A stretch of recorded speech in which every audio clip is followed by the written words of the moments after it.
Good morning, friends, and welcome to Thursday. It's October 30th, and we're happy to have you here for another edition of Morning Pulse in KDGC's digital studio. I'm Kelsey Marier, bringing you your top local headlines for Southeast Minnesota and Northeast Iowa on this Thursday. We like to bring this to you in a fast format, but also casual, still keeping you informed and bringing you all the news that you need to know for your day ahead. So today we have three total headlines for you. I'll give you a little bit of an update on the weather, and then I'll let you go on your way for your Thursday. So let's start in Southeast Minnesota in one of our local communities. We just want to give a little bit of a heads up to some of the parents over in Fillmore County.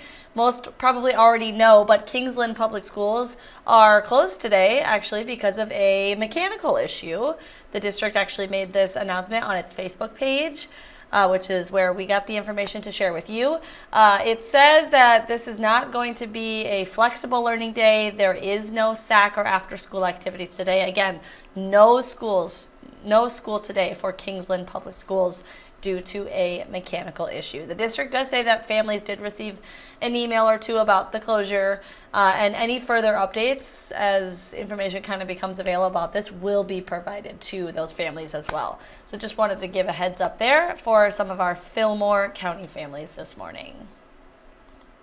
Next up, we have a story out of Olmsted County, some good news for the public as well as some of the officials that work for the county. Construction on the newly upgraded boardroom at the government center is officially completed. We told you about the upgrades when they were happening a little while ago, and now we are confirming to you that those upgrades have been finished. The construction marks a significant milestone for the broader facility improvement project that's kind of happening there. It's all designed to enhance accessibility, especially for residents who are wanting to take part in public meetings. So some of the work, if you're curious about what happened, some of the work included a complete replacement of the room's aging audio-visual system, modern digital technology upgrades there. There was also some accessibility upgrades with improved hearing assistance technology and some optimal lighting. So just a few things that took place in the boardroom at the government center for Olmsted County.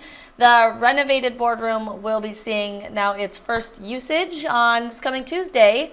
There are multiple committee hearings that are scheduled. So just a little bit of an update there, and we wanted to let you know that that room will now be open after those upgrades.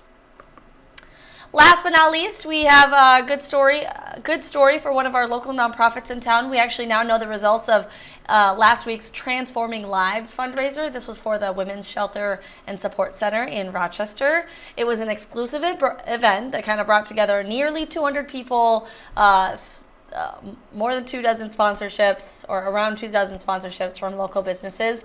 So the shelter was able to bring in $120,000 in donations that was raised at this event. That money will directly support essential services that the nonprofit provides to victims and survivors of domestic violence.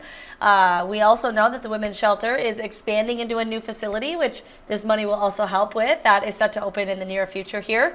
That new space is going to increase the number of beds that are offered at the shelter from 33 to 75. That's a huge increase. That way the nonprofit doesn't have to turn anyone away, any victims of domestic abuse. So that future building also going to include a trauma-informed design, kind of help create that environment that makes people feel safe. So the organization, if you didn't know, is a place that provides emergency shelter for survivors of domestic abuse, and that is across 10 Southeast Minnesota counties. So that's the shelter itself is here in Rochester. But happy to report that it was able to raise, thanks to you, the community, $120,000 in donations at its event over the weekend. So that is, not over the weekend. I don't know why I said that. This week, my days are all mixed up. It almost kind of feels like a Monday to me, just because I've been having a weird week work-wise, I guess you could say. So anyway, good news for the Women's Shelter and Support Center in Rochester. Those are your three top news headlines I have for you this morning. If you haven't made it outside yet, we are dealing with patches of fog everywhere, kind of increasing, going in and out of the fog, and that's all over the viewing area. It might not be exactly where you live right now, but it has been coming in and out, so just keep that in mind when you're heading out the door today. And be sure to just slow it down a little bit if that is the case. We know that a little bit of fog can create a lot of problems on the roads, so just keep that in mind.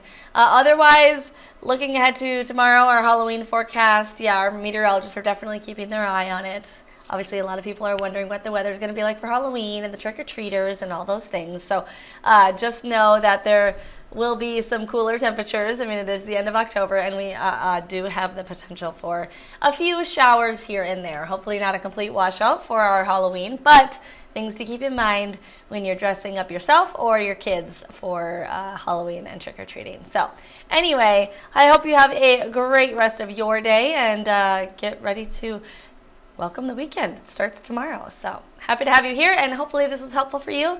I will see you right back here for your Friday edition of Morning Pulse tomorrow.